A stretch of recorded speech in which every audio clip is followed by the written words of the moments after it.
স্বাগত ৭১ জার্নালে আপনাদের সঙ্গে আছে আমি রাকিব হাসান। দর্শক, আপনারা জানেন সংবাদ পর্যালোচনা ভিত্তিক নিয়মিত অনুষ্ঠানে আমরা খবরের নানান দিক বিশ্লেষণের চেষ্টা করি। আমরা চেষ্টা করি পত্র পত্রিকা, টেলিভিশন, ডিজিটাল মিডিয়া এবং অবশ্যই নিউজ পোর্টালে যে সমস্ত খবর হয় সেগুলো শিরোনাম জানিয়ে দিতে এবং একই সঙ্গে সেসব খবরের সঙ্গে যুক্ত মানুষদেরকে আমরা সংযুক্ত করি আমাদের আলোচনার টেবিলে। আমাদের স্টুডিও এবং অনলাইনে সংযুক্ত থেকে অতিথিদেরকে আমরা প্রশ্ন করি, উত্তর খোঁজার চেষ্টা করি এবং তারাও আমাদেরকে বিভিন্ন খবরের গভীরে নিয়ে যান। এবং সেই ধারাবাহিকতায় আজ আমার সঙ্গে স্টুডিওতে আছেন দুজন অতিথি। আছেন বিএনপি দলীয় সংসদ সদস্য মোস্তাফিজুর রহমান বাবুল এবং একই সঙ্গে আছেন জামাত ইসলামী দলীয় সংসদ সদস্য ব্যারিস্টার ডক্টর নাজিব মোমেন। আপনি দুজনকে স্বাগত জানাচ্ছি, কৃতজ্ঞতা জানাচ্ছি আমাকে সময়টা দেওয়ার জন্য। এবং আজকে দিনভর অনেকগুলো ইস্যু তো আছে, কিন্তু শুরুটা আমরা করব অবশ্যই আমাদের দেশে যে এখন সংকটটা চলছে, হাজার হাজার বিঘা জমির পাকা ধান আসলে হাওরে ঝুঁকির মধ্যে পড়ে গেছে, সেগুলো নিয়ে। এবং বলে রাখি দর্শক, এই আয়োজনের পুরোটা সময় জুড়ে আপনারা আছেন, ধাপে ধাপে বিভিন্ন পর্যায়ে অতিথিরা অনলাইনে যুক্ত হবেন এবং তাদের সঙ্গেও আমরা কথা বলার চেষ্টা করব। এই মুহূর্তে আমাদের সঙ্গে আছেন ডেইলি টাইমস অফ বাংলাদেশের উপদেষ্টা সম্পাদক সিনিয়র সাংবাদিক ইলিয়াস খান। ইলিয়াস খানকে আশা করি এখানে পেয়ে যাব। ইলিয়াস খান, আপনাকে আমন্ত্রণ জানাচ্ছি, ধন্যবাদ জানাচ্ছি, আপনি আমাদেরকে সময়টা দিচ্ছেন। আশা করি আপনার সঙ্গেও কথা বলার সুযোগ হবে। আমি শুরুটা করতে চাই ব্যারিস্টার ডক্টর নাজিব মোমেন আপনাকে দিয়ে। আমরা বৈশ্বিক সংকটে কথা বলছিলাম, জ্বালানি সংকটে কথা বলছিলাম, কিন্তু বলতে বলতে এখন দেশের সংকটের মধ্যে আমরা ঢুকে গেছি। আজকে আমি শিওর আপনি দেখেছেন খবরগুলো, সুনামগঞ্জে যে পরিস্থিতি, আমরা যেই খাদ্য পণ্য নিয়ে খুব চিন্তায় ছিলাম সেই চিন্তাটা বোধহয় বেড়ে গেল। হাজার হাজার বিঘা জমি আসলে ক্ষতিগ্রস্ত হলো। সেখানে যে বোরো ধানগুলো ছিল সেগুলো রক্ষা করাটা একটা বড় চ্যালেঞ্জ। যদিও সংসদে দাঁড়িয়ে প্রধানমন্ত্রী বলেছেন আগামী ৩ মাস সরকার খাদ্যশস্য দিয়ে সহযোগিতা করবে। সংসদ সদস্য আপনি এবং সাধারণ মানুষের দিক থেকে অনেক কণ্ঠস্বর আপনাদের মধ্য থেকে আসে। বিরোধী দলের দিক থেকে আসলে এই সংকটে কিভাবে সরকারের সাথে বা দেশের সাথে কাজ করছে বা করবে? ধন্যবাদ আপনাকে। আসলে এটা তো একটা সংকটই বলা চলে, এটা কিন্তু একদিনের সংকট না।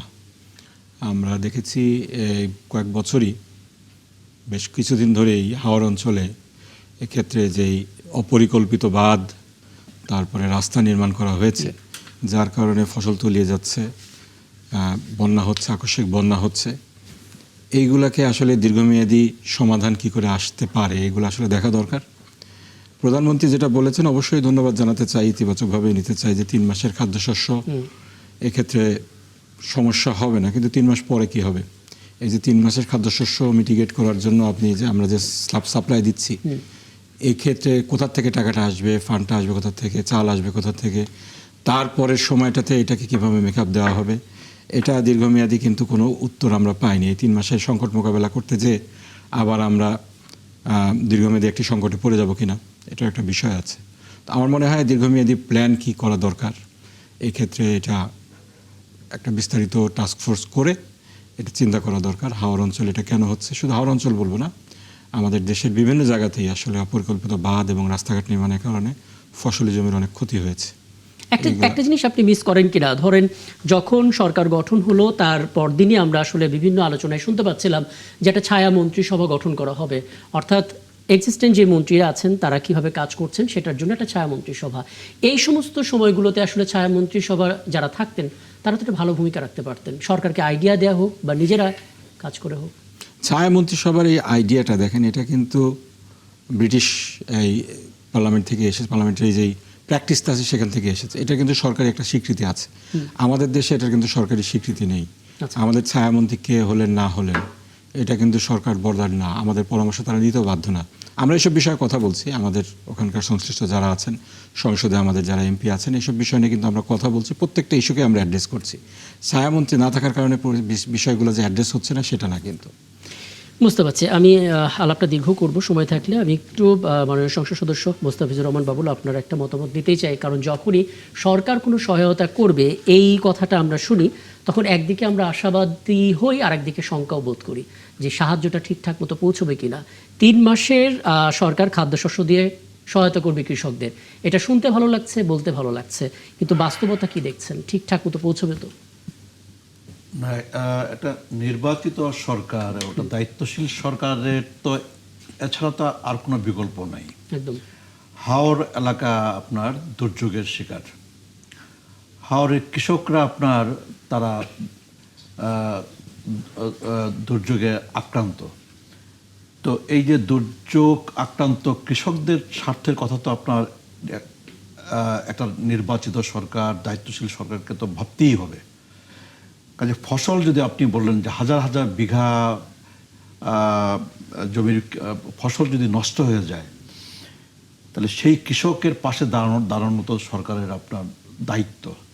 এবং আমাদের সরকার প্রধান জনাব তারেক রহমান সেই দায়িত্ববোধের জায়গা থেকেই উনি বলেছেন যে এই দুর্যোগ মোকাবেলায় ক্ষতিগ্রস্ত কৃষকরা যাতে করে টিকে থাকতে পারে, বেঁচে থাকতে পারে, তার জন্য সরকার আগামী 3 মাস এই ক্ষতিগ্রস্ত কৃষকের পাশে আপনার দাঁড়াবে, থাকবে। তো এছাড়া আর বিকল্প মানে ভাবার হচ্ছে কোনো কি, সুযোগ নেই। আমাদের দেশের মানুষের, আপনি দেখেছেন অতীত অভিজ্ঞতা ভালো না। আমরা অনেক মানে আশাবাদের কথা শুনি, বাস্তবতা আমরা দেখি না ঠিকঠাক হতে, এবং পরে যখন আমরা আবিষ্কার করি সেখানে প্রচুর দুর্নীতির গল্প আমরা শুনি। এই জায়গাটাতে এসে মানুষ বিশ্বাস করতে চায় যে দুর্যোগকালীন সময় পৌঁছাবে, কিন্তু সেই প্রক্রিয়াটা আসলে কেমন হবে প্রান্তিক অঞ্চলে? না, এটা তো বাংলাদেশ তো আর দুর্নীতিমুক্ত দেশ না। আমাদের সরকারের যে নানা আপনার কর্মসূচি বাস্তবায়নে যে নানা পর্যায়ে দুর্নীতি হয় না, এটা তো বলার কোনো সুযোগ নেই। সরকারের নানা আপনার কর্মসূচি বাস্তবায়নের নানা পর্যায়ে ঘাটে ঘাটে আপনার দুর্নীতি হয়, এটা অস্বীকার করবার কোনো সুযোগ নেই। আমরা চাই দুর্নীতি মুক্ত বাংলাদেশ, আমরা চাই দুর্নীতি নিয়ন্ত্রণ করা হোক, দুর্নীতি আপনার নিয়ন্ত্রিত হোক, দুর্নীতি বন্ধ হোক, এটা আমরা চাই। তো হাওর অঞ্চলে ওই কৃষকদের কাছে আপনার সরকারের এই সহযোগিতা পৌঁছে দিতে হবে, এটা যেমন ঠিক, আবার সরকারকেই আপনার দায়িত্ব নিতে হবে, সেই সাথে আপনার সকলকেই দায়িত্ব নিতে হবে। সকল আপনার দায়িত্বশীল রাজনৈতিক দলকেও আপনার দায়িত্ব নিতে হবে, যেন এই হাওর অঞ্চলে ক্ষতিগ্রস্ত যে মানুষ, এই মানুষের জন্য সরকারের দেওয়ার যেই আপনার সহযোগিতা, সেই সহযোগিতাটা যেন আপনার ক্ষতিগ্রস্ত মানুষের কাছে গিয়ে যেন পৌঁছে, তার জন্য সরকারকেও দায়িত্বশীল ভূমিকা পালন করতে হবে, সজাগ থাকতে হবে, সতর্ক থাকতে হবে, কঠোর থাকতে হবে, এবং একই সাথে সকল রাজনৈতিক দল, সরকারি দল, বিরোধী দল, সকলকেই একসাথে আপনার এই দুর্যোগকালীন সময়ে দুর্যোগ আক্রান্ত মানুষের পাশে আপনার দাঁড়ানোর জন্যে আপনার কাজ করে যেতে হবে বলে একদম। মানে দিন শেষে আসলে কিভাবে কাজটা হচ্ছে সেই জায়গাটা একটা জবাবদিহিতাও থাকা প্রয়োজন নিশ্চয়ই। আমি একটু কথা বলি। ইলিয়াস খান, আপনাকে আমন্ত্রণ জানাচ্ছি, এবং আমার সঙ্গে ঠিক এই মুহূর্তে দুজন সংসদ সদস্য আছেন, দুজনকেই আপনি চেনেন, মোস্তাফিজুর রহমান বাবুল এবং ব্যারিস্টার ডক্টর নাজিব মোমেন। আমি আপনার কাছে একটা বিষয় একটু জানতে চাই, জনাব ইলিয়াস খান। আমি শিরোনামে বলছিলাম যে টানা বৃষ্টিতে হাওরে ডুবে গেছে হাজার হাজার বিঘা জমির পাকা ধান, দুশ্চিন্তায় কৃষক, সুনামগঞ্জ সহ 5 জেলায় বন্যার শঙ্কা। এবং এরপরে যে খবরটা পড়ছিলাম সেখানে বলা হচ্ছে যে আগামী 3 মাস সরকার খাদ্যশস্য দিয়ে সহযোগিতা করবে। আজকে পার্লামেন্টে প্রধানমন্ত্রী তারেক রহমান এটা জানিয়েছেন। প্রথম কথা হচ্ছে, বৈশ্বিক সংকটের মাঝখানে দেশের এই সংকট, বলা হচ্ছে 5 জেলা একটা আগাম বন্যার একটা শঙ্কাও রয়েছে। এই মুহূর্তে আসলে খাদ্যশস্য দিয়ে সহযোগিতা করা একটা আশাবাদী বটে। আর কি কি উদ্যোগ নেওয়া প্রয়োজন? কারণ এই কঠিন সময় আসলে একটা দীর্ঘ সময় ধরে পার করছে, এবং এমন একটা সময় যার কিছুদিন পরে ঈদের আয়োজন শুরু হয়ে যাবে। একটু আনমিউট করে নিতে হবে। ভাই আছেন জি, এবং আরো এমপি ভাই আছেন, আমি ধন্যবাদ জানাচ্ছি অনুষ্ঠানটা দেখছেন না। এটি তো খুব একটা দ্রুত পদক্ষেপ নিয়েছে সরকার, মাননীয় প্রধানমন্ত্রী তিনি যে বলেছেন 3 মাস খাদ্য সহায়তা করা হবে, এই চিত্র কিন্তু আমরা বাংলাদেশ কোনোদিন দেখিনি। হয়তো এককালীন কিছু সহযোগিতা করা হতো, বাট তিনি কিন্তু এটা দারুণ ইনিশিয়েটিভ নিয়েছেন। এবং আমরা সুনামগঞ্জের কথা বা অন্যান্য জেলার কথা বলছি, বাট পুরো বাংলাদেশে সম্প্রতি আমি গ্রামে গিয়েছিলাম, সেখানে দেখেছি রাস্তার দুধারে প্রচুর ধান ক্ষেত এবং খুব ভালো ধান হয়েছে।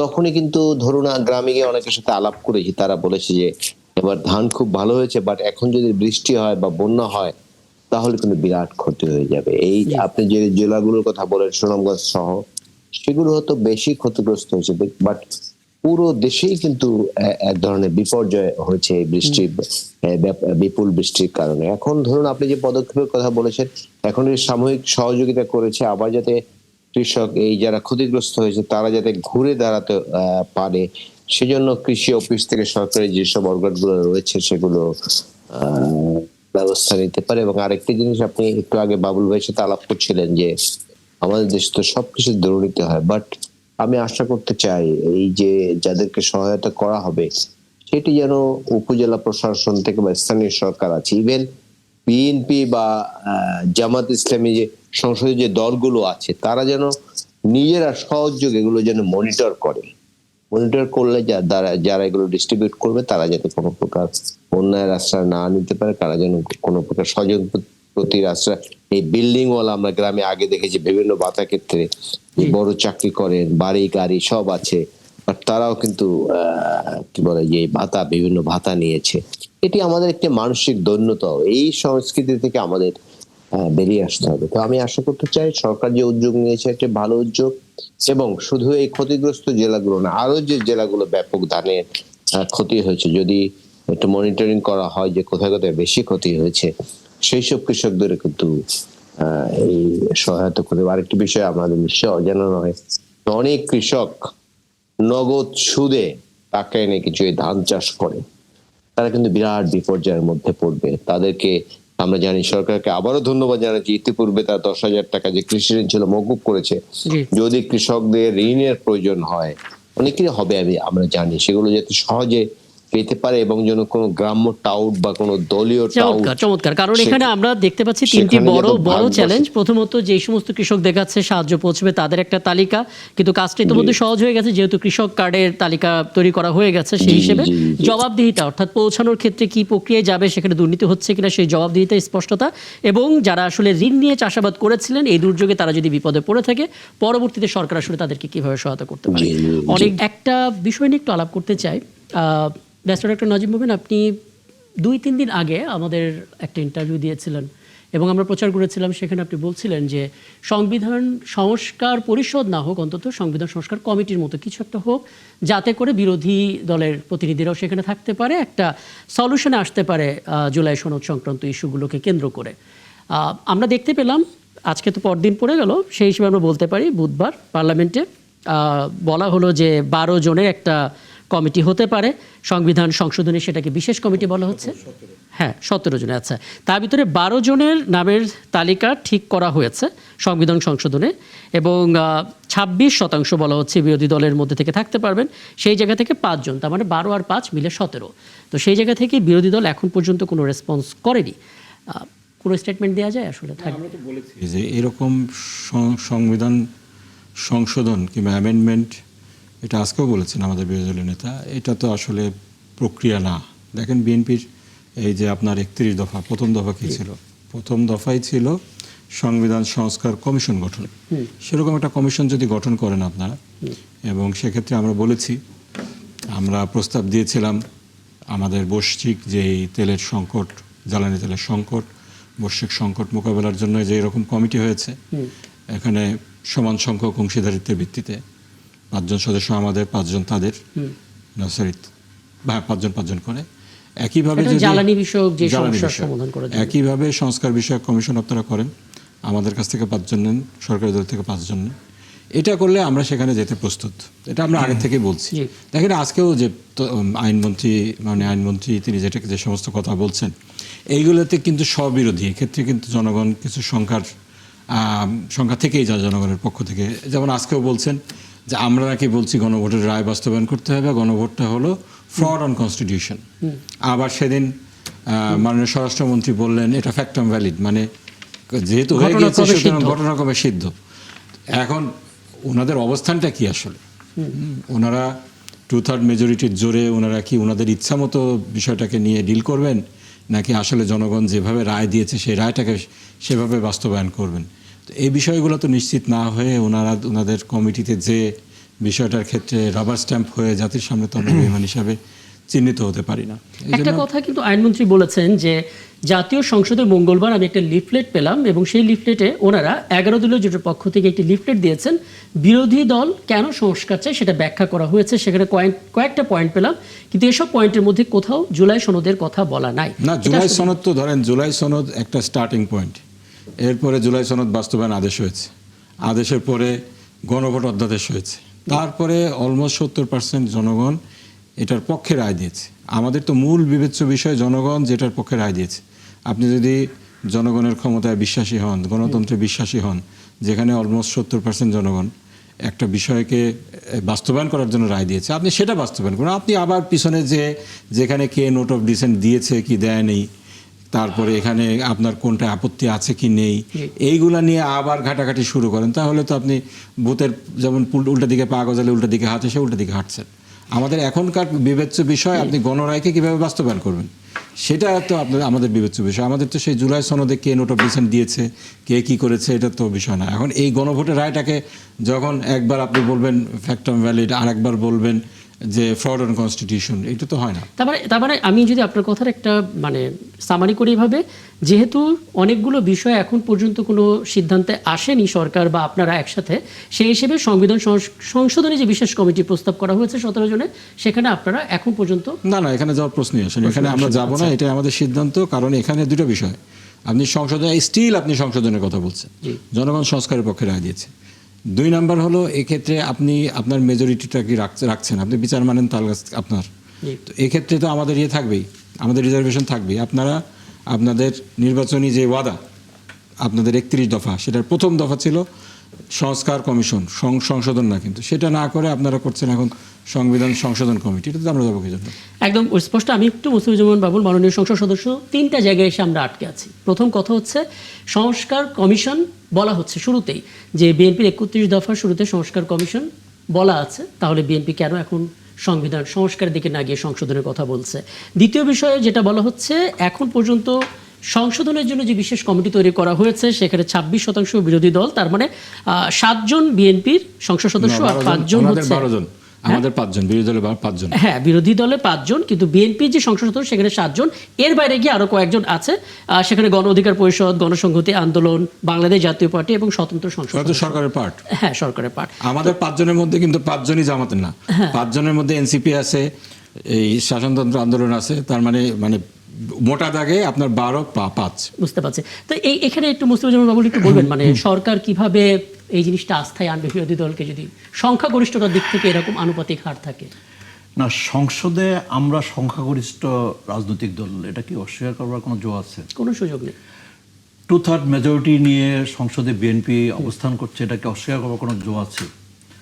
12ই ফেব্রুয়ারিতে অনুষ্ঠিত জাতীয় সংসদ নির্বাচনে বাংলাদেশের সংখ্যাগরিষ্ঠ মানুষ বিএনপির পক্ষে নিরঙ্কুশ রায় ম্যান্ডেট দিয়েছে, এটাকে অস্বীকার করবার কোনো জো আছে?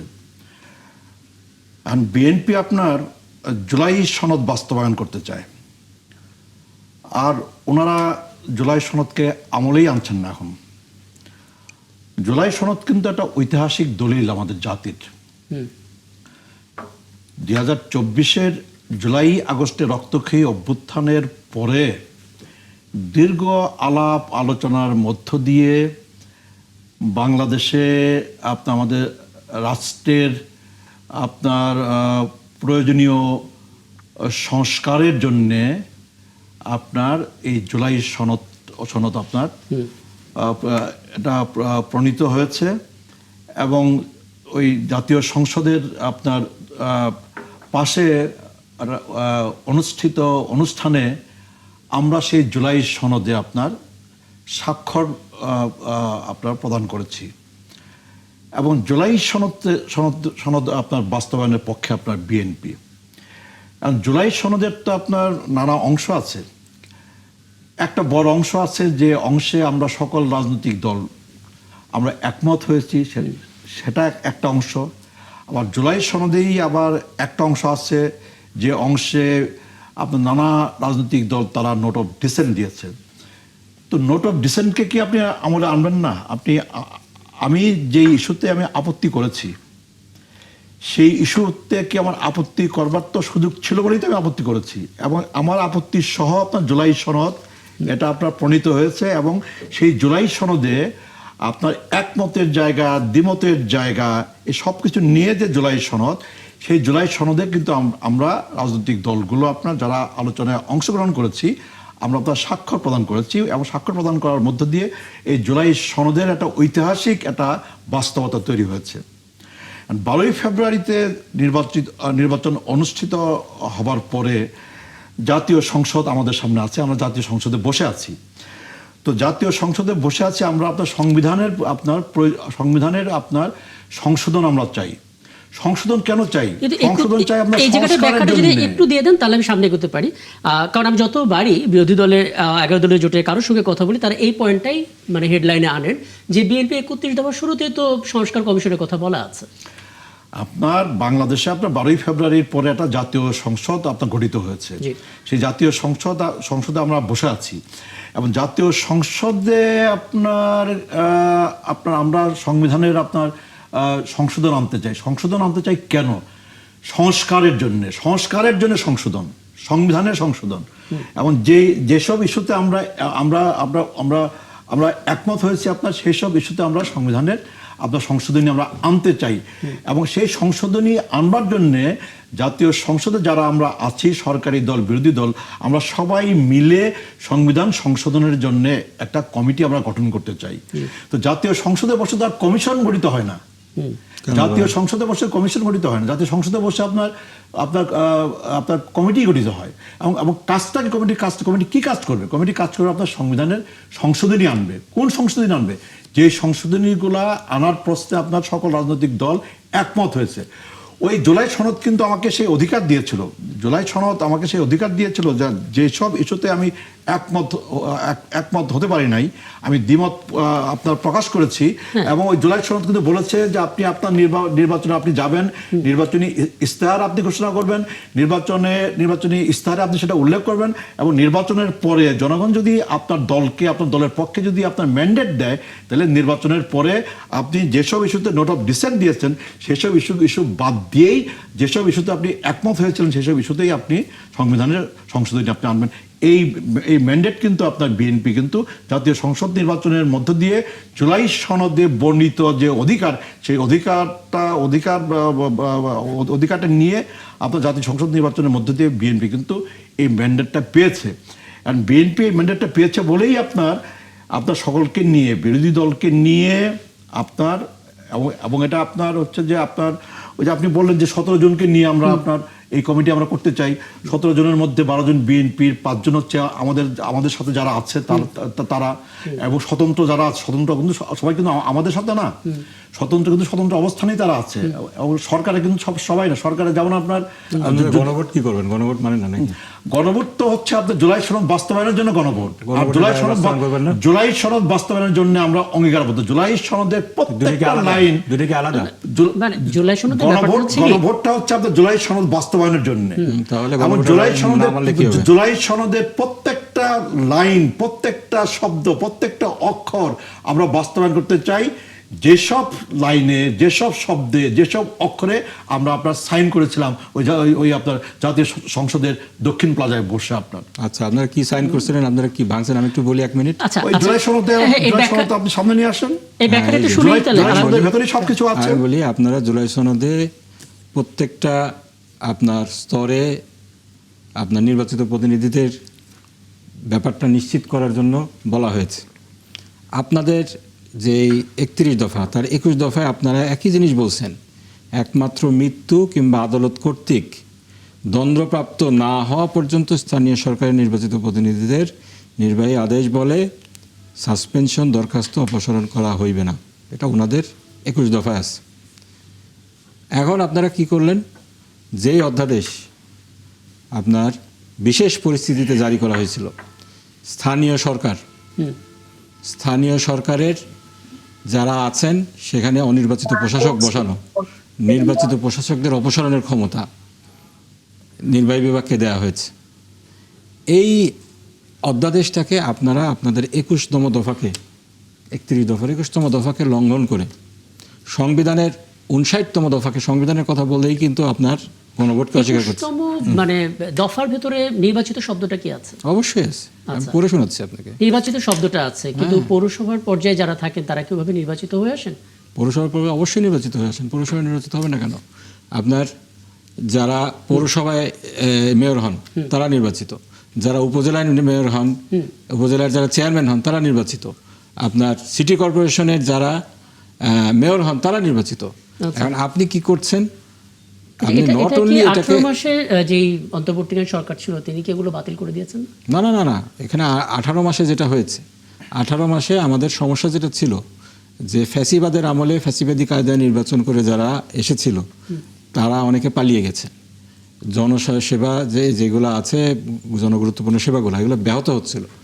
তার জন্য একটা টেম্পোরারি অধ্যাদেশ জারি করা হয়েছে, যে এই অধ্যাদেশ বলে আপনার বিশেষ পরিস্থিতিতে অনির্বাচিত প্রশাসক বসানোর ব্যবস্থাটাকে সিদ্ধ করা হয়েছে। আচ্ছা, এখন আপনি এটাকে কি করছেন, এই সরকার কিন্তু মাইন্ড দ্যাট এরা কিন্তু অনেক অধ্যাদেশ ল্যাপস করে দিয়েছে, অনেক বড় বড় কথা বলে সংবিধানের দোহাই দিয়ে।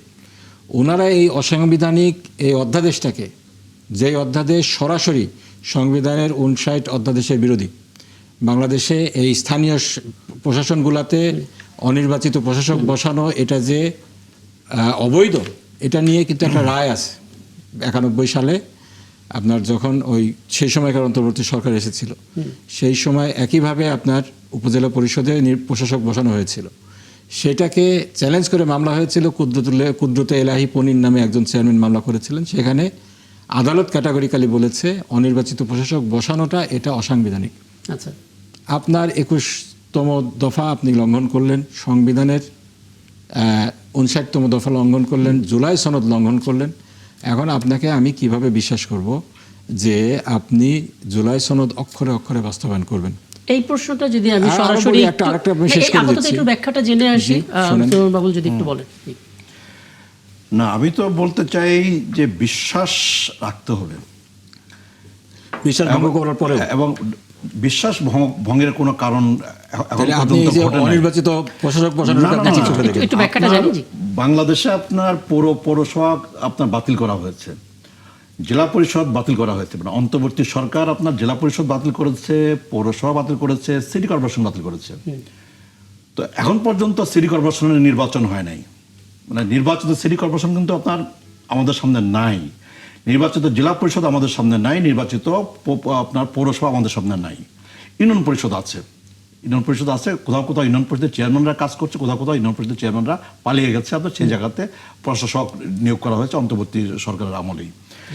তো এখন যে ইস্যুতে আমরা আলাপ করছি, এই ইস্যুটা হচ্ছে যে নির্বাচিত আপনার পৌরসভা গঠিত হওয়ার পর, নির্বাচিত সিটি কর্পোরেশন গঠিত হওয়ার পর, নির্বাচিত জেলা পরিষদ গঠিত হওয়ার পর আপনার আমাদের আপনারা যে আইনটা করে এটার ব্যাপারে প্রশ্নটা আইনটার ব্যাপারে আমাদের সেই সুযোগটা আমরা রাখবো কিনা, সেই সুযোগটা আমাদের থাকবে। আপনি তো আইন করে ফেলছেন অলরেডি। আইন আমরা করি নাই, আমরা তো আপনার অধ্যাদেশটাকে আইন করেছে, অধ্যাদেশটা ওটা নিয়ে আমি সাবমিশন রেখেছি, 15 মিনিট সাবমিশন রেখেছি, আপনারা হা ভোট দিয়ে জয়যুক্ত করেছেন। আমরা সংবিধানের যে সংশোধনীগুলো আনতে চাই, জুলাই সনদ অনুযায়ী, জুলাই সনদের যেসব ইস্যুতে আমরা একমত হয়েছি তার ভিত্তিতে সংবিধানের যে আপনার সংশোধনীগুলো আমরা আনতে চাই, আনার জন্য আজকে যে আপনার কমিটি গঠনের যে প্রস্তাব করা হয়েছে, যেমন ধরুন আপনার এই চারটা বিল প্লিজ, এই প্রস্তাব অনুযায়ী আমরা আমরা আমরা আমরা কাজ শুরু করি, সংবিধান সংশোধনের আপনার শুরু করি, এবং কাজ শুরু কনফিডেন্সে, মানে এখানে যে 3-4টা ধারার কথা বলা হলো যেটা ভায়োলেট করা হয়েছে বা আপনারা কথা রাখেননি এমন একটা দাবি করা হলো, 4টা বিল আনা হয়েছে, 4টা বিল পাস করা হয়েছে 133টা অধ্যাদেশের মধ্যে।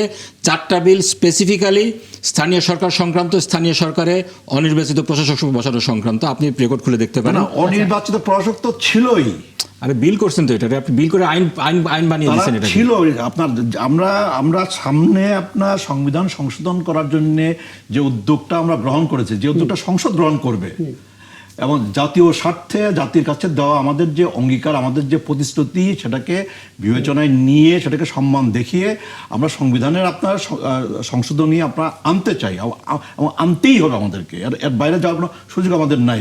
জুলাই সনদের বাস্তবায়ন আমাদেরকে করতেই হবে। তো কাজী আপনার তার জন্যে আজকে যে প্রস্তাবটা করা হয়েছে সরকারি দলের পক্ষ থেকে, আমার তো মনে হয় যে আপনার বিরোধী দল সেটাকে নাকচ করে দিচ্ছে, ব্যাপারটা বোধহয় এরকম না।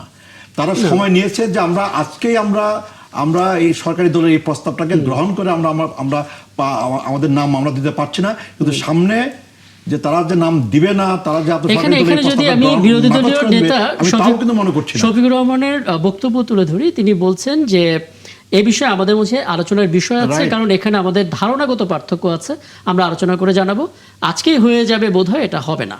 এখানে মত দিতে পারবো না, কারণ আমরা চেয়েছি রিফর্ম, সংস্কার, কিন্তু এখানে হচ্ছে সংশোধন। এই Exactly. জায়গাটা আগেও আমাদের মত পার্থক্য ছিল, এখনো রয়ে গেছে। এইগুলো প্রশ্নটা আসছে যে এবং তাহলে এবং এবং এবং সংশোধনী কেন? সংবিধানের সংশোধনী তো সংস্কারের জন্যই তো সংশোধনী। আচ্ছা, আপনি কি সংবিধান সংশোধন করা ছাড়া আপনি সংস্কার বাবুল করবেন ভাই, কিভাবে? একটা প্রশ্ন তুলি, আপনি তো সংবিধানের অভিজ্ঞ মানুষ। আপনার সংশোধন করা ছাড়া আপনি কিভাবে সংস্কার করবেন? না, এর পার্থক্য আছে তো। এখানে আমি একটা একটা উদাহরণ দিই। আপনার সংবিধানে আছে যে আমাদের দেশে একটা হাইকোর্ট থাকবে, সুপ্রিম কোর্ট থাকবে। এটা হলো সংবিধানের বেসিক ফিচারের অংশ। আপনার 8ম সংশোধনী নামে একটা সংশোধনী হয়েছিল, আপনিও জানেন, বাবুল ভাই জানেন, বাবুল ভাই মনে থাকার কথা। জি। এরশাদ সরকারের সময় তাদের 2/3 মেজরিটি ছিল 88-তে, তারা হাইকোর্টটাকে বিকেন্দ্রীকরণ করলেন তাদের 2/3 মেজরিটির জোরে, এখন যেমন বিএনপির আছে। এইটা হলো আপনার সংবিধান সংশোধন করার পরে কি হলো, করার পরে যেটা হলো, এটা নিয়ে একটা মামলা হলো, খুব ফেমাস মামলা, এটাকে বলা হয় আনার হোসেন চৌধুরী মামলা। এই মামলায় বাংলাদেশের হাইকোর্ট বলে দিল যে সংসদের এখতিয়ার নাই সংবিধানের মৌলিক কাঠামোকে পরিবর্তন করা। এরা যে সংসদ, আমরা, ওনারা অনেকেই বলছেন সংসদ নাকি সার্বভৌম, এটা অন্য প্রশ্ন। আধা মিনিট শেষ করছি। এইখানে আপনার তখন এইটাকে মোদ্দা কথা বাদ দিয়ে দিল, বলল যে আপনারা পারবেন না, সংসদ আপনারা এই হাইকোর্টটাকে বিকেন্দ্রীকরণ করতে পারবেন না। তখন অটোমেটিক্যালি সংবিধানের 100তম যে ধারাটা আছে এটা কিন্তু অ্যাব্রোগেটেড হয়ে গেছে। এখন আপনি এই জুলাই সনদে একই জিনিস আছে যে আমরা হাইকোর্টকে বিকেন্দ্রীকরণ করব। আচ্ছা, আপনি এই সংশোধন করে কিভাবে করবেন? আচ্ছা, পারবেন না তো। আমি খালি একটা বিষয় একটু মোস্তাফিজুর রহমান আপনার কাছ থেকে মানে একটু পরিষ্কার হই। বিএনপি নিরঙ্কুশ সংখ্যাগরিষ্ঠতা পেয়ে পার্লামেন্টে তারা জায়গা করে নিল এবং তারা আসলে দেশ পরিচালনা করছে। এটা হচ্ছে নির্বাচনকালীন যে বাস্তবতা, নির্বাচন পরবর্তী বাস্তবতা। কিন্তু যখন আমরা পার্লামেন্টের ভিতরে কোনো বিশেষ পরিস্থিতিতে কমিটি গঠন করি, সেই কমিটির মধ্যে কি ওই রেশিও মাথায় রেখে কি মানে কমিটির মেম্বারদেরকে নির্বাচন করা হয় যে বিএনপি এত % ভোট পেয়েছে তাই তাদের এত % মেম্বার থাকতে হবে সেখানে, নাকি তারা মাঝামাঝি করতে পারে? যেমন আমরা জ্বালানি নিয়ে করতে দেখলাম 5-10 জনের। জ্বালানি ইস্যু তো হচ্ছে আপনার জ্বালানি ইস্যু আর সংবিধান সংশোধনের ইস্যুটা কিন্তু একরকম না আর কি। আপনার তো জ্বালানি ইস্যুতে আপনার সংসদে বসে আপনার সরকারি দল 5 জন, বিরোধী দল 5 জন নিয়ে 10 সদস্যের যে কমিটি হয়েছে, এটা আমাদের সংসদীয় রাজনীতির ইতিহাসে এটা খুবই ইতিবাচক একটা ঘটনা। এবং আপনার সংবিধান সংশোধনের জন্য আজকে সরকারি দলের পক্ষ থেকে 12+5+5 এই যে 17-র যে প্রস্তাব করা হয়েছে, সেই প্রস্তাবটা তো আমি মনে করি খুব ইতিবাচক প্রস্তাব। এবং আমি আশাবাদী এবং আমি বিশ্বাস করি যে জামাত এবং জামাত নেতৃত্বাধীন বিরোধী দল তারা আপনার আজকে আলোচনায় কিন্তু তারা নাকচ করে দেয় নাই। আমি আশাবাদী যে সামনে তারা নিজেদের মধ্যে জোটের মধ্যে আলাপ আলোচনা করে তারা আপনার সংবিধান সংশোধনের জন্য ওই যে আলটিমেট গোল হলো সংস্কারের জন্য সংশোধনী, তার জন্য তারা আপনার এই যে কমিটি গঠনের যে প্রস্তাব, এই প্রস্তাবে তারা সম্মত হবে এবং তাদেরকে নিয়েই একটা কমিটি গঠিত হবে, আমি আশাবাদী। এবং সেই কমিটি আপনার জাতির স্বার্থে, রাষ্ট্রের স্বার্থে, আমাদের সংবিধানের প্রয়োজনীয় সংশোধন তারা আনয়ন করবে। এবং যে মৌলিক যে আপনার সংবিধানের যে মৌলিক কাঠামোগত যে পরিবর্তন, সেই পরিবর্তনের জন্য আবার আপনার গণভোটে যাওয়ার প্রস্তুত আসতে পারে। আমরা আবার গণভোটে যাব। বুঝতে পারছি। আমি একটু জনাব ইলিয়াস খান আপনার কাছে একটু আসি। আপনি শুনছিলেন এতক্ষণ আলোচনাটা, আমি একটা বিষয় জেনেই তারপর এই অংশের আলাপটা শেষ করতে চাই। প্রথমত, পরিবর্তন তো সরকার এবং একই সঙ্গে বিরোধী দলে যারা আছেন তারা সবাই চায়। পরিবর্তনের সুর দুই পক্ষেরই কণ্ঠে, কিন্তু আস্থার জায়গাটা আমরা দেখতে পাচ্ছি এখনো ঠিকঠাক হয়নি। যেই সংবিধান সংশোধনী বিশেষ কমিটির প্রস্তাব দেওয়া হয়েছে, সেই প্রস্তাবে এখনো নিশ্চিতভাবে কনফার্মেশন আসেনি বিরোধী দলের পক্ষ থেকে। একটা সমাধান তো জরুরি। আপনার সাংবাদিকতার অভিজ্ঞতা কি বলে, কোথায় গিয়ে আসলে একটা সমঝোতা, একটা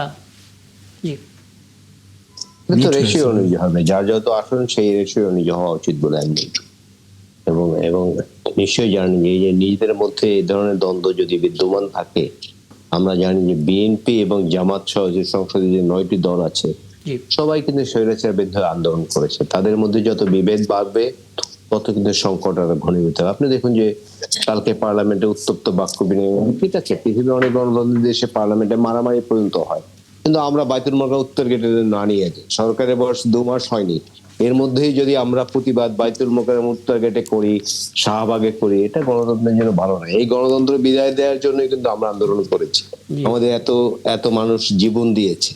সুতরাং আবার যদি সেই একই সিস্টেম শুরু হয়, যে সংসদে যেখানে আলোচনার সব সুযোগ আছে, সেই আলোচনা আমি রেখে সংসদের মধ্যে না রেখে আমি বাইরে নিয়ে যাই, এটা ঠিক বলে আমি মনে করি। আমরা কিন্তু নতুন কিছু চাই।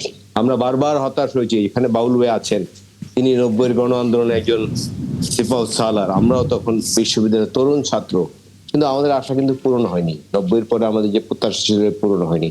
আমাদের 71-এর মুক্তিযুদ্ধের মধ্যে দিয়ে প্রত্যাশা ছিল যে আমাদের দেশটি গণতান্ত্রিক হবে, কিন্তু সেখানে কি হলো, গণতন্ত্রকে হত্যা করা হলো। তো বারবার আমরা হতাশ হচ্ছি, কিন্তু এবার আমরা হতাশ হতে চাই না। আমরা চাই যে এবার একটি চমৎকার পার্লামেন্ট হয়েছে, বিএনপি সরকার গঠন করে জামাত ইসলামী আন্দোলনের অংশীদার ছিল, আন্দোলন করেছে, তারাও বিরোধী দলে আছে, এবং অন্যান্য যে দলগুলো তাদের সদস্য সংখ্যা যাই থাকুক পার্লামেন্টে, বা তারা কিন্তু খুব ভোকাল ছিল গণতান্ত্রিক আন্দোলনে।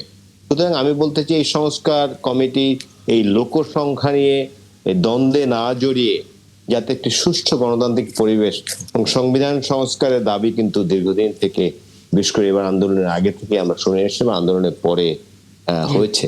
সুতরাং আমি আশা করতে চাই যে আমাদের যে বিদ্যমান, আমরা একটু ভিন্ন ধরনের রাজনীতি দেখতে চাই বাংলাদেশে। এখন আমাদের মারামারি, কাটাকাটি, সংঘাত, সংঘর্ষের রাজনীতি দীর্ঘদিন দেখেছি। আর আমরা বলি খুব, মানে কি বলে, যে আত্মশ্লাঘায় ভুগে যে বাংলাদেশের গণতন্ত্র শিশু গণতন্ত্র। 54 বছর বা 55 বছরের একটি দেশ কিন্তু শিশু না। এই গণতন্ত্র শিশু গণতন্ত্র না, এই গণতন্ত্র অনেক বয়স হয়েছে।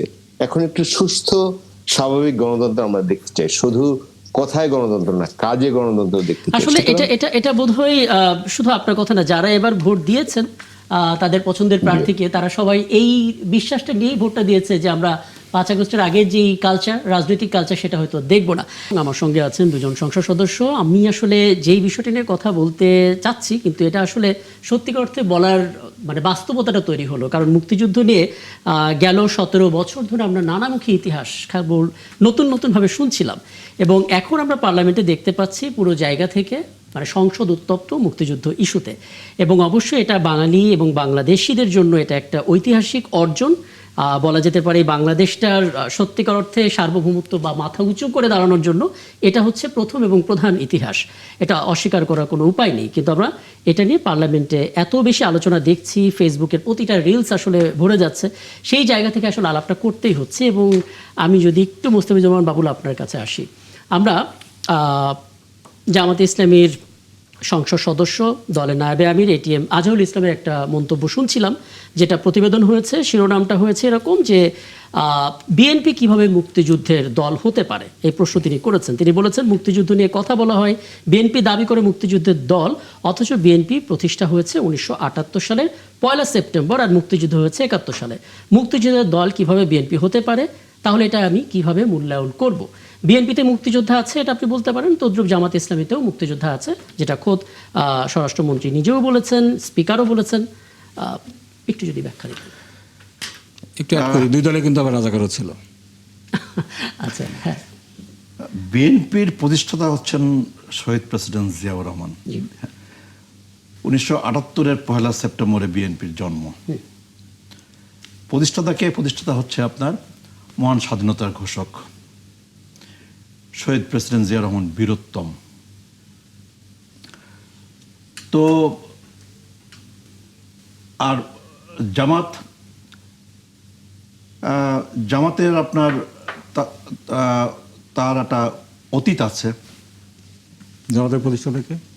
জামাতের প্রতিষ্ঠাতাকে আপনার, উনি তো পাকিস্তানি, তাই না? তো রাজাকার ছিল না।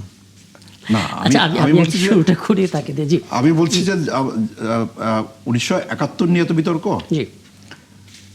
তো আপনার এই বিতর্কটা কেন হচ্ছে, এই বিতর্কটা কেন সামনে আসছে? যেমন ধরেন আপনার কেউ আপনার 71টাকে একটু ছোট করবার, খাটো করবার চেষ্টা করেন, একটু আড়াল করবার চেষ্টা করেন। না, এটা আমরা দেখেছি 5 আগস্টের পর বাংলাদেশ 2.0 তো এরকম। বাট আমাদের অবস্থানটা হচ্ছে এই যে 71 তো আমাদের জাতির একটা শ্রেষ্ঠ অর্জন। 71-এ মুক্তিযুদ্ধ হয়েছে, 71-এর 9 মাস আমরা মুক্তিযুদ্ধ করেছি, 71-এ 30 লক্ষ আপনার বাঙালি আপনার তারা শহীদের মৃত্যুবরণ করেছেন, 2 লক্ষ মা বোন তারা ইজ্জত দিয়েছেন। আমরা 9 মাসের রক্তক্ষয়ী যুদ্ধ শেষে আমরা 16 ডিসেম্বর আমরা বাংলাদেশকে আমরা স্বাধীন করেছি। তো 71 হচ্ছে আমাদের আপনার একটা এই যে আমাদের জাতির জীবনের যে একটা অমূল্য একটা অর্জন। এই অর্জনটাকে আপনার খাটো করবার যখন একটা অপপ্রয়াস আমরা দেখি, অপতৎপরতা আমরা দেখি, তখনই আমরা জাতির সামনে সংসদের ভেতরে কি সংসদের বাইরে কিংবা আপনার আলোচনার টেবিলে আমরা এটাই বলার চেষ্টা করি যে 71টাকে আপনার ছোট করবার, খাটো করবার, আড়াল করবার কোনো সুযোগ এটা থাকতে পারে না, এটা আপনার থাকার কোনো কারণ নাই। ফলে আপনার 2024-এর জুলাই আগস্টে একটা রক্তক্ষয়ী অভ্যুত্থান সংঘটিত হয়েছে, এটাকে তো অস্বীকার করার কোনো সুযোগ নেই। এবং এই রক্তক্ষয়ী অভ্যুত্থানে আপনার হাজার হাজার আপনার ছাত্র এবং আপনার নানা শ্রেণী পেশার মানুষ তারা জীবন দিয়েছেন। 844 জন, 1400-এর বেশি, 840 হচ্ছে গেজেট আকারে। হ্যাঁ, বাট আপনার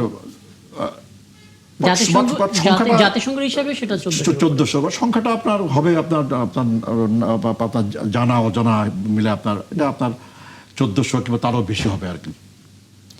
তো আপনার হাজার হাজার আপনার মানুষ তারা আপনার আহত হয়েছে, শত শত আপনার ছাত্র তরুণ মানুষ তারা আপনার পঙ্গুত্ব বরণ করেছেন, অন্ধত্ব বরণ করেছেন, তাই তো? ফলে আপনার এই 24-এর এই রক্তক্ষয়ী অভ্যুত্থান এটাও আমাদের জাতির জীবনে একটা বড় অর্জন। আবার মাঝখানে আপনার 1990 সেটাও আমাদের জাতির জীবনে একটা বড় অধ্যায়। 1990 আমরা আপনার স্বৈর শাসনের বিরুদ্ধে গণতন্ত্রের দাবিতে একটা নিরপেক্ষ নির্বাচনের দাবিতে আমরা এরশাদের বিরুদ্ধে একটা ছাত্র গণ অভ্যুত্থান আমরা সংগঠিত করেছিলাম। এবং তারপরে 1991 সনে একটা অবাধ নিরপেক্ষ সুষ্ঠু নির্বাচন অনুষ্ঠিত হয়েছে। সেই নির্বাচনে আমাদের প্রয়াত নেত্রী বেগম খালেদা জিয়া আপনার সেই নির্বাচনের মধ্য দিয়েই আপনার গঠিত সরকারের প্রধানমন্ত্রী হয়েছিলেন। তারও আগে আপনার তারা আগেও ইতিহাস আছে। তো ফলে আপনার যদি কেউ আপনার 24 দিয়ে আপনার 71-কে আড়াল করতে চায় তখন কিন্তু আপনার 71-এর পক্ষে শক্তি শহীদ প্রেসিডেন্ট আপনার জিয়াউর রহমানের দল, বীর মুক্তিযোদ্ধা জিয়াউর রহমানের দল, বীরোত্তম জিয়াউর রহমানের দল, তখন কিন্তু আপনার নীরব নিঃস্ব কিন্তু আপনার থাকতে পারেন, থাকার কোনো সুযোগ নাই। আমরা আপনার 71-এর চেতনাটাকে ধারণ করি, বাট 71-এর চেতনাটাকে আমরা পুঁজি করে রাজনীতি করি না। আমরা 24-এর চেতনাকে ধারণ করি, আমরা 24-এর চেতনাকে পুঁজি করে আমরা রাজনৈতিক ব্যবসা আমরা করতে চাই না, এবং কেউ করুক সেটাও আমরা। হ্যাঁ, এবং আমরা দেখতে পেলাম যেখানে পররাষ্ট্র প্রতিমন্ত্রী সমবায়ের সংসদ সদস্য তিনি বলছিলেন আমরা ধারণ করি, আমরা করছি না। ঠিক আছে, আপনি শেষ করেছেন। ফলে আমরা আপনার 71-এর চেতনাটাকে ধারণ করে এই বাংলাদেশটাকে আমরা গড়ে তুলতে চাই। 71-এর চেতনাটাকে আমরা পুঁজি করে আমরা রাজনৈতিক বাণিজ্য আমরা করতে চাই না। আবার 24-এর যে চেতনা, যে এই বাংলাদেশে এটা আপনার এটা 24-এর সেই ছাত্র আপনার গণ অভ্যুত্থানের পরে আপনার 24-এর চেতনার আলোকে একটা অবাধ নিরপেক্ষ সুষ্ঠু ঐতিহাসিক নির্বাচন অনুষ্ঠিত হয়েছে 12 ফেব্রুয়ারিতে। এবং সেই নির্বাচনের পরে জনাব তারেক রহমানের নেতৃত্বে আপনার বিএনপি এবং সমমনাদের নিয়ে একটি সরকার গঠিত হয়েছে, এবং সেই জাতীয় সংসদে জামাতের নেতৃত্বে একটি শক্তিশালী বিরোধী দল তারা ভূমিকা রাখছে।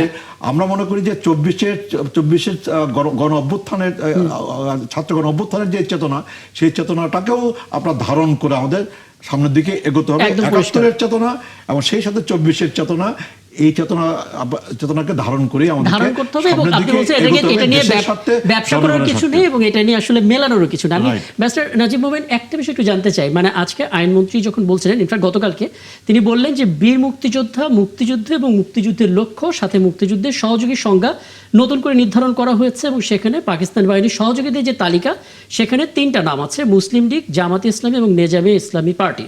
এবং এটা যখন পাশ হয় আইনটা, তখন কার্যত জামাতে ইসলামী কোনো বিরোধিতা করেনি করেনি, এনসিপির পক্ষ থেকেও একটা লিখিত অনুসমর্থন এসেছে।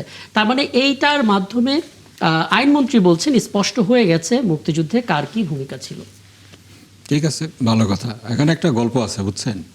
আপনি যদি কাউকে প্রশ্ন করেন যে আপনি যেমন আগে বউ পিটাইতেন এখনও কি সেরকম বউ পিটান কিনা, এখানে কি আপনি হা বলতে পারেন না না বলতে পারেন? হা বলতে পারবেন।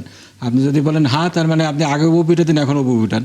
আপনি যদি না বলেন তাহলে হবে যে আগে আপনি বউ পিটাতেন এখন বউ পিটান না। আমাদের সামনে যখন ওই বিলটা উপস্থাপন করা হয় অবস্থা হয়েছিল সেরকম। এই বিলটাতে কি হয়েছে দেখেন, এই বিলটাতে 2022 সাল পর্যন্ত আমাদের দেশের কোনো আইনে কোথাও মুক্তিযোদ্ধার সংজ্ঞা কিংবা মুক্তিযুদ্ধের সংজ্ঞায় কোনো রাজনৈতিক দলের বিরুদ্ধে কেউ যুদ্ধ করেছে এটা কেউ বলে নেই।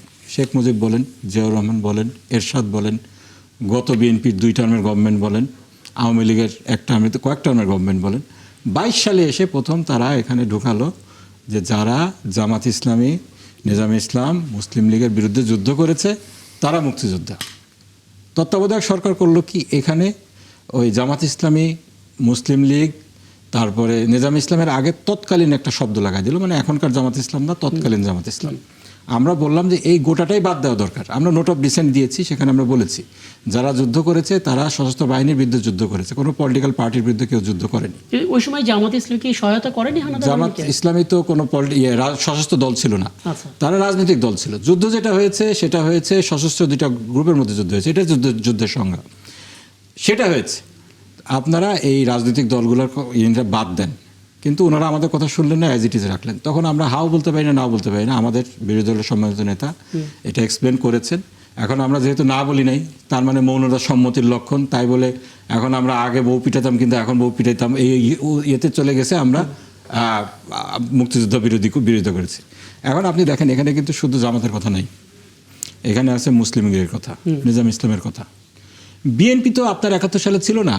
যারা 78 সালে এসে বিএনপিতে যোগ দিলেন, আপনি বলতেছেন যে শহীদ প্রেসিডেন্ট জিয়াউর রহমান যেহেতু বীরোত্তম ছিলেন, একজন সেক্টর কমান্ডার ছিলেন, তার দল বিএনপি, সুতরাং তারা মুক্তিযুদ্ধকে ধারণ করেন। আপনার সেখানে কে শাহ আজিজুর রহমান ছিলেন না? তারপরে তিনি কোথাকার লিডার ছিলেন? মশিউর রহমান জাদু মিয়া, তিনি কোথাকার লিডার ছিলেন? শহীদ সালাউদ্দিন কাদের চৌধুরী, তিনি কোথাকার লিডার ছিলেন? এরা তো সবাই আসছে মুসলিম লীগ ফ্যামিলি থেকে। আমি চ্যালেঞ্জ দিয়ে বলতে পারি, আপনাদের এই সংসদে, আমাদের এই সংসদে বিএনপির 1 ডজন এমপি আছে, তাদের বাবারা, তাদের 14 পুরুষ মুসলিম লীগ করেছে, তাদের সন্তানেরা আছে। এখন আপনি এদের সবাইকে বলে দিচ্ছেন যে আপনারা সবাই মুক্তিযুদ্ধ বিরোধী, আপনারা রাজাকার, তাহলে বিএনপি তো রাজাকারের দল হয়ে যায় ইনফ্যাক্ট। এখন আপনার বাবুল ভাই বললেন যেটা, যে মুক্তিযুদ্ধকে খাটো করা, এটার প্রতিবাদ স্বরূপ ওনারা মুক্তিযুদ্ধের বিষয়টাকে এখানে নিয়ে এসেছেন। বিষয়টা এমন না। আপনার দেখেন, মুক্তিযুদ্ধকে কেউ খাটো করেনি। আমাদের কোনো বক্তৃতা বিবৃতিতে কিংবা এনসিপির কোনো বক্তৃতা বিবৃতিতে মুক্তিযুদ্ধকে খাটো করা হয়েছে এটা কেউ বলতে পারবে না, কেউ দেখাতে পারবে না। চ্যালেঞ্জ দিলাম। ঠিক আছে, জুলাইয়ের বিপ্লব যারা করেছে তাদের তো জুলাই নিয়ে আবেগ থাকবে, জুলাই নিয়ে একটু বেশি বলবে, কিন্তু মুক্তিযুদ্ধকে অবমাননা করে কেউ কিছু বলে নেই।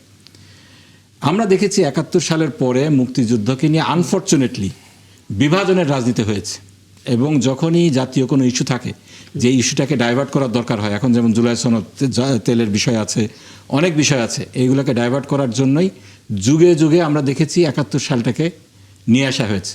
শহীদ প্রেসিডেন্ট জিয়াউর রহমান এটার শেষ করতে চেয়েছিলেন, এই জন্যই তিনি মুক্তিযোদ্ধা হয়েও তিনি শাহ আজিজুর রহমান, মশিউর রহমান জাদু মিয়া, সালাউদ্দিন কাদের চৌধুরীর মতো এরকম চিহ্নিত যারা পাকিস্তানের পক্ষ নিয়েছিলেন তাদেরকে আপনার দলে জায়গা দিয়েছিলেন। দেখেন, বিএনপির কিন্তু এখন সংসদে দাঁড়িয়ে তুই আলবদ তুই রাজাকার বলা মানায় না। আজকে মাননীয় স্বাস্থ্যমন্ত্রী বলেছেন, তাকে আমি শ্রদ্ধা করি, তিনি যদি ডান দিকে তাকাইতেন, তার ডান দিকে হুমাম কাদের চৌধুরী বসেছিল, তার চোখে চোখ রেখে উনি কথা বলতে পারতেন তুই আলবদ তুই রাজাকার? তিনি কাকে মিন করেছেন? গতকালকে ফজলুর রহমান সাহেব বলেছেন রাজাকার আলবদরের বাচ্চারা, তিনিও কি একটু ডান দিকে তাকিয়ে বলতে পারতেন এই কথাটা হুমাম কাদের চৌধুরীর চোখে চোখ রেখে? কিংবা ডেপুটি স্পিকার, তার বাবা শান্তি কমিটির মেম্বার ছিল, মুসলিম লীগের লিডার ছিল, তার চোখে চোখ রেখে কথা বলতে পারতেন? বলতে পারতেন না তো। প্রত্যেকের জায়গা থেকে সেই আবেগ দিয়ে না, এই আসলে যে মূল্যায়ন হয়। অমুকের বাচ্চা তমুকের বাচ্চা, এই গালি তো আমরা শুনতে চাই না 24-এর পরে, এই বিভাজনের রাজনীতি শুনতে চাই না 24-এর বিপ্লবের পরে। আপনি এই বিভাজন করবেন কেন? আপনি হাজারবার সম্মান দেন, বীর মুক্তিযোদ্ধা বলেন। আমি যখন অ্যাড্রেস করেছি আমার শ্রদ্ধেয় স্পিকার সাহেবকে, উনি আমার শ্রদ্ধেয় ব্যক্তি, তার সাথে আমি হজ করেছি, তাকে বলেছি, আমি বলেছি আপনি বীর মুক্তিযোদ্ধা ছিলেন। আমি বলছি আমার জন্ম 79-এ। আপনি এখন যদি আমাকে আবার রাজাকারের বাচ্চা বলেন, আল বদরের বাচ্চা বলেন, হুমাম কাদের চৌধুরীকেও যদি একই ভাষায় গালি দেন, তাহলে তো আপনার বিভাজন তো আপনার এখানে ক্রিয়েট করছেন। একদম এই বিভাজন হওয়া উচিত না। সংসদে এটা কথা বলেছে ওনারা, এটা সিরিয়াসলি আপত্তিজনক। মুক্তিযুদ্ধকে গ্লোরিফাই করে ওনারা যা ইচ্ছা তাই করুক, কিন্তু এই রাজাকারের বাচ্চা, আল বদর, তুই রাজাকার, এই সমস্ত কথা এইগুলা বলে জাতিকে বিভাজিত করা, মূল যে সমস্ত বিষয়গুলা যেগুলো না আমাদের ডিল করা উচিত, কথা বলা, এখন তো 71 নিয়ে কথা বলার কথা না। আমাদেরকে পরবর্তী জেনারেশন, আমার জন্ম 79-এ, বাউল ভাইয়ের জন্ম কখন জানি না, কিন্তু আমাদের সংসদের ম্যাক্সিমাম সদস্য, তাদের 71 কেন্দ্রিক কোনো বিষয় নেই। আমাদেরকে কেন এখন 71 নিয়ে কথা বলতে হবে? আমি সব শেষ করবো একটু মুস্তাফিজুর রহমান, আপনার একটা শেষ মন্তব্য দিয়ে। মানে কে কি করেছিল মুক্তিযুদ্ধের সময় নানা ইতিহাস ঘেটে সেই অর্থ হয়তো তরুণ প্রজন্ম জেনে যেতে পারে, কিন্তু দিন শেষে আসলে যে বিভাজনের রাজনীতি আমরা দেখে আসছি, আমরা আসলে ঘুরে ফিরে সেদিকে চলে যাচ্ছে কিনা। না, আপনার জন্মটা কবে সেটা কিন্তু খুব ইম্পর্টেন্ট না। ইম্পর্টেন্ট হচ্ছে যে আপনি কোন রাজনীতিটাকে ধারণ করছেন, কোন রাজনীতিটাকে আপনি বহন করে চলেছেন। 1971-এর মুক্তিযুদ্ধে আপনার জামাতের ভূমিকাটা কি ছিল, জামাতের অবস্থানটা কি ছিল, সেটা হচ্ছে মানে এই মুহূর্তে আপনার আলোচনার বিষয় আর কি। বাট আমি আপনার মনে করি যে আপনার 24-এর মানে ঐতিহাসিক অভ্যুত্থানের পটভূমিতে যে জাতীয় নির্বাচন অনুষ্ঠিত হয়েছে 12ই ফেব্রুয়ারিতে, এবং যে নির্বাচনের ভেতর দিয়ে যে জাতীয় সংসদ গঠিত হয়েছে, এই জাতীয় সংসদের কাছে কিন্তু আপনার আমাদের দেশের জনগণের, আমাদের দেশের মানুষের কিন্তু আপনার অনেক অনেক প্রত্যাশা। ফলে আপনার আমরা জাতীয় সংসদে বসে আমরা নানা রাজনৈতিক ইস্যুতে তর্ক বিতর্ক আমরা জড়াবো। তর্ক বিতর্কের জন্যই তো জাতীয় সংসদ, নানা ইস্যুতে, নানা জাতীয় ইস্যুতে, নানা আন্তর্জাতিক ইস্যুতে সরকারের নানা কর্মকাণ্ড নিয়ে, আপনার নানা কর্মসূচি নিয়ে আমরা আপনার আলাপ আলোচনা, তর্ক বিতর্ক আমরা করব। কখনো কোনো উত্তেজনাও তৈরি হবে, কখনো কোনো ওয়াক আউট হবে, এই সব কিছুই আপনার সংসদীয় রাজনীতির অংশ। তো আমি আপনার দিন শেষে যে কথাটা আপনি বললেন, দিন শেষে আমি আশা করব যে আমার যেমন দায়িত্ব আছে মানুষের প্রত্যাশা পূরণ করার, 71-এর প্রত্যাশা নিয়ে এগিয়ে যাওয়ার, 24-এর প্রত্যাশা পূরণ করবার দায়িত্ব যেমন আমার আছে সরকারি দলের, আমি মনে করি দায়িত্ব আছে আপনার জামাতের এবং বিরোধী দলের। এবং আমি মনে করি যে এই দায়িত্ব পালন না করবার কোনো সুযোগ আমাদের নাই। আপনার একটা রাষ্ট্রের আপনার প্রয়োজনীয় সংস্কার, আমাদের রাষ্ট্রীয় প্রতিষ্ঠানগুলোকে ঢেলে সাজানো, আমাদের আপনার মানে এই বিষয়গুলো নিয়ে তো সংসদে আলাপ করার কথা ছিল, কিন্তু আমরা দেখতে পাচ্ছি জুলাই সনদ এবং এদিকে মুক্তিযুদ্ধ দুটো মিলে এমনভাবে উত্তাপ ছড়াচ্ছে যে আমরা এখন জ্বালানি নিয়ে খুব একটা সাউন্ড শুনছি না। আজকে আমরা বোরো ধান এবং বৃষ্টিপাত, বিভিন্ন জায়গা আসলে নষ্ট হয়ে যাচ্ছে, সেগুলো নিয়ে ধীরে ধীরে আলাপ শুনতে পাচ্ছি, কিন্তু এটা নিয়ে তো একটা লম্বা সময় আলাপ হওয়ার কথা ছিল পার্লামেন্টে। এ পর্যায়ে আমাদের সঙ্গে যুক্ত হচ্ছে নিরাপত্তা বিশ্লেষক লেফটেন্যান্ট জেনারেল অবসরপ্রাপ্ত কামরুজ্জামান। জনাব কামরুজ্জামান, আপনাকে আমন্ত্রণ জানাচ্ছি এবং ধন্যবাদ জানাচ্ছি আপনি আমাদেরকে সময়টা দিচ্ছেন, এবং নিশ্চয়ই আপনি আমাকে শুনতেও পাচ্ছেন। আমি বলে রাখি আমার সঙ্গে দুজন সংসদ সদস্য আছেন, আপনি চাইলে তাদের সঙ্গেও কথা বলতে পারেন, কিন্তু আমি আপনার কাছে যে বিষয়টা জানতে চাই, এখন পর্যন্ত বুথ ফেরত যে জরিপ পশ্চিমবঙ্গের নির্বাচনের ক্ষেত্রে, তাতে কিছুটা এগিয়ে রয়েছে দেখতে পাচ্ছি আমরা তৃণমূল, এবং সেটা সামান্য প্রায় 6টি ভোটের ব্যবধানে এগিয়ে রয়েছে। 146 আর 140 হচ্ছে বিজেপি। বিজেপি জিতুক কিংবা তৃণমূল জিতুক, বাংলাদেশের সাথে সম্পর্কের ক্ষেত্রে তাদের ফরেন পলিসির কোনো পরিবর্তন কি হবে, মানে কোনো প্রভাব কি আমরা টের পাবো আমাদের দিক থেকে? জি, দর্শক শ্রোতা সবাইকে এবং আমার সহবক্তাদের আসসালামু আলাইকুম জানিয়ে আপনার প্রশ্নের উত্তরে, এই যে পশ্চিমবঙ্গের বিধানসভার নির্বাচনের চূড়ান্ত রেজাল্ট হয়তো আমরা 4 তারিখে পাবো, মে মাসের 4 তারিখ। আর 7 তারিখে তো বর্তমান তৃণমূল কংগ্রেসের যে সরকার, তাদের ডিউরেশন শেষ হয়ে যাবে। তো আমরা বিভিন্ন মাধ্যমে, টেলিভিশন এবং পত্রপত্রিকায় তাদের ইলেকশনের খবরাখবরগুলো দেখছিলাম। তো বাংলাদেশের সাথে সম্পর্কের ক্ষেত্রে যেহেতু আমাদের চতুর্দিক দিয়ে আমাদের প্রতিবেশী ভারত, এর মধ্যে পশ্চিমবঙ্গ আমাদের বর্ডারের একেবারে কাছের একটি রাজ্য। সুতরাং পশ্চিমবঙ্গের এই ইলেকশনের রেজাল্ট বাংলাদেশের অভ্যন্তরীণ এবং আমাদের বহির্দেশীয় রাজনীতির উপরে অবশ্যই প্রভাব ফেলবে। তো এটা তৃণমূল আসুক আর বিজেপি আসুক, আসলে ভারতের ফরেন পলিসিতে বাংলাদেশের উপর খুব একটা পরিবর্তন হবে বলে আমার মনে হয় না। আমাদেরকে সজাগ দৃষ্টি রেখে আগাতে হবে। আমরা বন্ধুত্বপূর্ণ সম্পর্কের মধ্যেই উইন উইন সিচুয়েশনে যেন থাকতে পারি, সে চেষ্টা আমাদের করতে হবে। যারাই সরকার গঠন করুক, আমরা সেই অপেক্ষায় আছি। খুব স্পষ্ট কথা। ইলিয়াস খান, আপনার একটা মন্তব্য জেনে নিতে চাই, কারণ পালাবদল সেখানে নানা ইস্যুতে হচ্ছে। যদিও আমরা দেখতে পেলাম যে নির্বাচনে যখন প্রচারণা চালাচ্ছিলেন মমতা বন্দ্যোপাধ্যায়, তাকে বাংলাদেশি ট্যাগ দেওয়া হচ্ছিল, অর্থাৎ তিনি বাঙালিদের আসলে পক্ষে কথা বলেছিলেন দেখে তাকে খোঁচা দিয়ে বাংলাদেশি বলা হচ্ছিল। ওদিকে বিজেপি এবার নজিরবিহীনভাবে মুসলিম ভোটারদের সেলিব্রিটি বানিয়েছেন, অর্থাৎ মুসলিম ভোটারদেরকে আলাদা করে গুরুত্ব দিচ্ছেন। দুই দল দুই ধরনের স্ট্র্যাটেজি নিয়ে কাজ করেছে। মানে দেশের উপরে কি প্রভাব পড়বে আমাদের, এবং তাদের রাজনীতির মধ্যেই বা কোনো প্রভাব আপনি টের পাচ্ছেন কিনা যেটা পরিবর্তন করবে তাদের? জি না, আমার যেটা ধারণা যে ভারতের যে ওয়েস্ট বেঙ্গলের মুসলিম, তাদের কিন্তু একটি বিরাট কি শতভাগ ভোট এবার তৃণমূল পাবে আগের মতোই। কারণ আপনি দেখেছেন যে ভোটের আগে, এই নির্বাচনের আগে ভোটার লিস্ট করার সময় অনেক মুসলিমকে ভোট থেকে বাদ দেওয়া হয়েছে। সুতরাং মানুষের মধ্যে একটা ক্ষোভ আছে, এবং পরবর্তী ভোটে যাতে বাদ না পড়ে এই জন্য আবার অনেকে ভোট দিয়েছে, এবং তারা দিয়েছেন। এবার দেখবেন যে ভোট কেন্দ্রে কিন্তু প্রচুর সংখ্যক ভোটার গিয়েছেন। আগে কিন্তু ওয়েস্ট বেঙ্গলের নির্বাচনে এত ভোট কোনোদিন কাস্ট হয়নি।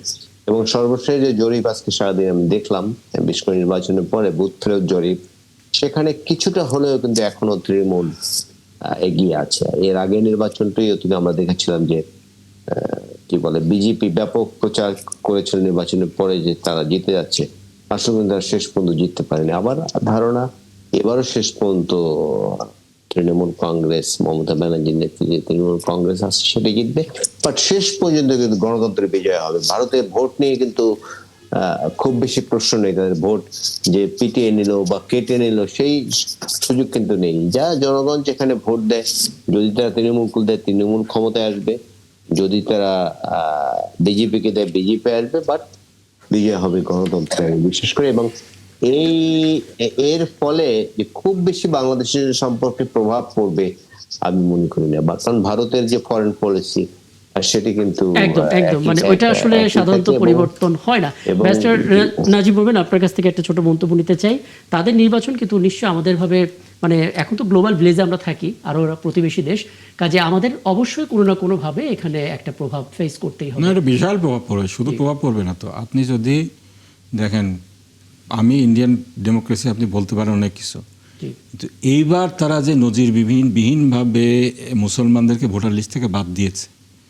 ইভেন মোহাম্মদ সামি, তাদের সেলিব্রিটি ক্রিকেট খেলোয়াড়, তার কাছে পর্যন্ত ভেরিফাই করতে গিয়েছে সে আসলে বাংলাদেশি কিনা। মানে কতদূর নামতে পারে চিন্তা করেন। এটা আপনার যেটার প্রভাবটা পড়তে পারে, আপনাদের খেয়াল আছে কিনা জানি না, 91 সালে আমি অনেক ছোট, সে সময় পুশব্যাক পুশিন নিয়ে কিন্তু কথা হয়েছে। এই জিনিসটা কিন্তু আবার শুরু হতে পারে। আচ্ছা, এই যে বিপুল সংখ্যক বাংলা ভাষাভাষীকে ভোটার তালিকা যেই থেকে জিতলে বাদ প্রভাব দেওয়া পড়বে হবে। নাকি বিজেপি জিতলে প্রভাবটা পড়বে? বিজেপি জিতলে প্রভাব পড়বে ডেফিনেটলি। আচ্ছা, এখন মমতা জিতলে কতটুকু পড়বে জানি না, কিন্তু বিজেপি জিতলে 100% পড়বে। এই যে এদেরকে বাদ দেওয়া হয়েছে, এদেরকে তো বাংলাদেশি হিসেবে চিহ্নিত করে বাদ দিয়েছে, এদেরকে ভবিষ্যতে আবার ওই একইভাবে পুশিন করানোর চেষ্টা করা হবে বলে আমার মনে হয়।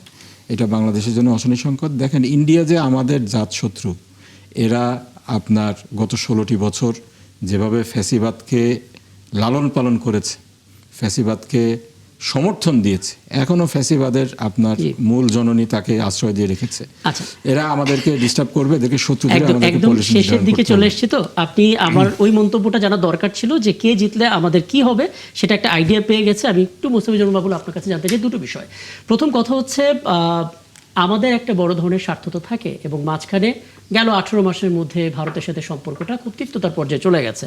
ওদিকে সীমান্তে হত্যাটা আমরা একেবারে জিরোতে আনতে চাই। জিরো মানে জিরো, যেটা আসলে প্রধানমন্ত্রী উপদেষ্টা ডক্টর জাহিদুর রহমান বলছিলেন। মানে আমরা আসলে নতুন সরকারের সাথে কিভাবে ডিল করব? সাথে বলবেন প্রতি ঘন্টায় অন্তত ৪৫ জন করে গ্রেফতার হচ্ছে এই নির্বাচনকে কেন্দ্র করে পশ্চিমবঙ্গে। জি, পশ্চিমবঙ্গের এই নির্বাচনে আপনার কারা ক্ষমতায় আসবে এটা পশ্চিমবঙ্গের মানুষ সিদ্ধান্ত নেবে আর কি। জি, তো আমরা বাংলাদেশে বসে আমরা ভারতবর্ষের আপনার কোনো বিশেষ রাজনৈতিক দলের সাথে আমরা সম্পর্কে বিশ্বাস করি না। আমরা বিশ্বাস করি হচ্ছে ভারতের জনগণের সাথে সম্পর্কে, রাষ্ট্রের সাথে সম্পর্কে।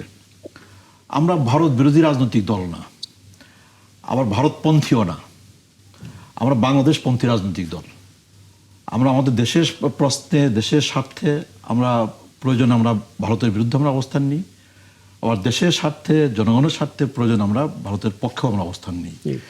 তো যে নির্বাচন অনুষ্ঠিত হচ্ছে এই নির্বাচনের ফলাফলের জন্য আমরা অপেক্ষা করব। আর এই নির্বাচনের ফলাফল দিয়ে কিন্তু আপনার ভারতের সাথে বাংলাদেশের সম্পর্কে কোনো হেরফের হবে বলে আমি মনে করি না। কারণ এটা রাজ্য পর্যায়ের আপনার নির্বাচন।